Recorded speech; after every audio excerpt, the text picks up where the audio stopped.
तो मैंने उससे बोला ना मेरे घर फ़ोन आना चाहिए ना तू आना चाहिए, तू संभाल ले। दूसरा वाला भी आया तो मैं कहा देख ले भाई, तू भी देख ले, तू भी। वो भी कहने लगा, वो भी बता रहा था कि मैडम इसमें ना एक वो होती है, ये लोग नहीं बताएंगे, आप मुझे फ़ोन करना, उसको ना दोबारा पता नहीं रीस्टार्ट कर देते हैं, कोई लोन का कुछ होता है, वो तो उसको आपको 40% करेंगे ना, 40% डिटेक्ट करेंगे और बाकी आपको देना पड़ेगा। वो भी 3 बारी में लेते हैं, पता नहीं 2 बारी में 3 बारी में लेते हैं, लेकिन पता नहीं वो चीज़ क्या कह रहे थे, इतना दे के ना फिर वो दोबारा से लोन शुरू कर देते हैं, पता नहीं क्या बता रहा था। तो मुझे नंबर दे गया था कि आप मुझे कॉल कर लेना। तो मैं आज सारा बिजी थी, मेरे को टाइम नहीं मिला था, दोपहर शाम हो गई थी, इसकी तबीयत ख़राब थी, जैसी लेटी सुबह जल्दी उठ गई थी तो भाग कहीं जाना था। आज पहली बार जो मेरे, क्योंकि स्कूटी हमने दे दी ना, हमने 2 स्कूटियाँ इसीलिए ली थी, कोई काम पे जाना है या एक स्कूटी ख़राब है कुछ है, 2 स्कूटियाँ घर में होनी चाहिए। तो वो तो हमने बेच दी है, तो एक रखी हुई थी हमने, तो इसकी बेल्ट टूटी हुई थी, ये वहाँ पे भी जाना था। अब दोस्त को बुलाया, वो धक्का लगाते हुए लगा के वहाँ पे लेके गया, और मुझे जहाँ जाना था अब दोनों का सेम टाइम था, तो इसने मुझे वो रैपिड वो जो करते हैं ओला वाली वो कर दी थी। तो मैं पहली बार है जो मैं किसी के पीछे बैठ के गई हूँ अकेले, वो भी पहली बार है। उसको मैंने बोला, मैंने कहा, मैं कह रहे मैडम आप करते नहीं, मैं कहा नहीं बेटा होता है, मेरे को ज़रूरत ही नहीं पड़ी, या तो जाते हैं तो मेट्रो पे जाते हैं, रिक्शे से जाते हैं, लेकिन इतने ही पैसे लग रहे थे, नहीं तो मैं मेट्रो पे जाती, फिर वहाँ से मैं पहले रिक्शा लेती, फिर मेट्रो लेती, फिर वहाँ से रिक्शा लेती, तो मैं यहाँ तक पहुँच पाती, टाइम भी वेस्ट होता ना। तो इस वजह से 50-60 रुपये में आपने पहुँचा दिया, तो इस वजह से। और मैं फिर बड़ी पीछे होके और पीछे से पकड़ के, क्योंकि बाइक होती है ना, कि हमारे पास तो स्कूटी है, और बैठी, फिर मैं ऐसी वापसी आई तो उसके पास स्कूटी थी, उसके भी ऐसे बैठी, तो पीछे से था वो, ऐसे पकड़ा। स्कूटी पे होती हूँ तो मैं बेटे को पकड़ती हूँ, तो वो जो बंदा है ना, मतलब बता रही हूँ ये इसलिए मैं बता रही हूँ कि वो जो भी तुम लोग कर रहे हो ना, तुम्हें पता नहीं चल रहा तुम क्या क्या गुनाह करते जा रहे हो। तुम्हें अच्छा लग रहा होगा, तुम क्या क्या गुनाह करते चले जा रहे हो।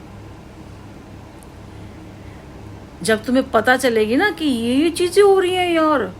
हमने ये किया, ये हो, क्योंकि मैंने कभी नहीं किया ना, कभी मतलब ही नहीं बना। एक सुनील ने ऐसे कर दिया था, सुनील ने भी ऐसे किया था। हम मकान देखने जाते थे, हमारे पास कोई व्हीकल नहीं था, तो मकान देखने के लिए ये भी साथ में था, सब जाने जाते थे, बेटा भी था, 2 बाइक लेते थे, जैसे ये बैठ गया और सुनील बैठ गया, और बीच में वो करके फिर उसने 2-3 बंदे, एक तो बाइक पे बैठा ना जाए, बेटे को आगे बिछाऊँ तो बेटे को पकड़ूँ, अब या तो किसी बाइक वाले के पीछे बैठ जाओ, क्योंकि बहुत बोलता था ना मकान दिखाने के लिए, तो मैं कहती थी देख या तो रिक्शे से जाऊँगी या पैदल जाऊँगी, मैं नहीं बैठती थी, पर आज मजबूरी दूर था, बैठना भी पड़ गया। तो सुनील ने एक बार बिठवा दिया था हमें, क्योंकि उसके पास भी हमारे पास व्हीकल नहीं था, और पहली हमारी स्कूटी थी जो मैं देने, हम देते नहीं, चाहे वो जैसी थी, और वो अच्छी भी थी, ख़राब थी या कैसी भी थी, हम नहीं देते उसको। इस जो बंदे ने जिस हमें इस कंडीशन में लाया ना, जो उसने हमारा काम बंद कर दिया। आपने काम बंद करना था तो दूसरा चक्कर करना था, क्योंकि रोज़ का खाने वाला का ना, घर में रोटी तो खाएंगे ना, कि नहीं खाएंगे, या दवाई पर वो तो एक्चुअली ये काम क्यों, ये मैं क्यों बता रही हूँ, ये इसलिए कि उसने सारे रास्ते कि बस तुझे मरना है, तुम दोनों माँ बेटे सिर्फ मरोगे। अब वो शो नहीं कर रहा, लोगों के सामने आ नहीं रहा, बस तुमने मरना है, बस तुम्हारे पास दूसरा कोई ऑप्शन नहीं है, अब तुमने मरना है। जिसे कहते हैं ना, मतलब ये मर्डर ही होगा एक तरह का, लेकिन उसने शो नहीं किया, उसने कहा मैंने तो कुछ किया ही नहीं, क्योंकि सब तो सामने आ नहीं रहा भाई, हमने थोड़ी करा था, हम तो डाल रहे थे, उसके अंदर पेशेंस ही नहीं थे, मर गई वो तो वो ना एक्चुअली वो भगवान को चूतिया बना रहा है, या फिर वो यमराज को चूतिया बना रहा है, जिसको भी बना रहा है भाई, वो खुद सियाना और बाकी सारी दुनिया चूतिया। वो ये बंदा वो ये गेम खेल रहा है,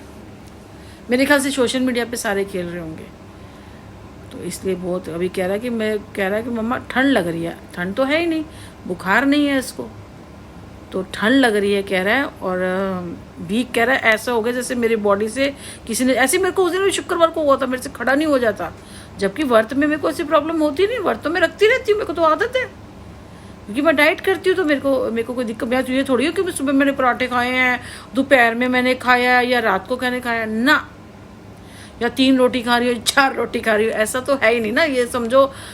मिलाप नगर से ले लो, ये डाइट तो मैंने कभी करी नहीं है।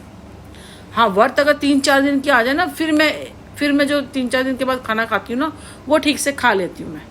लेकिन तब भी इतना नहीं होता कि भर के खा लूँगी मैं।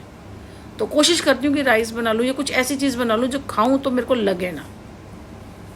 ये है, क्योंकि उसमें इंस्ट्रक्शन होती है ना।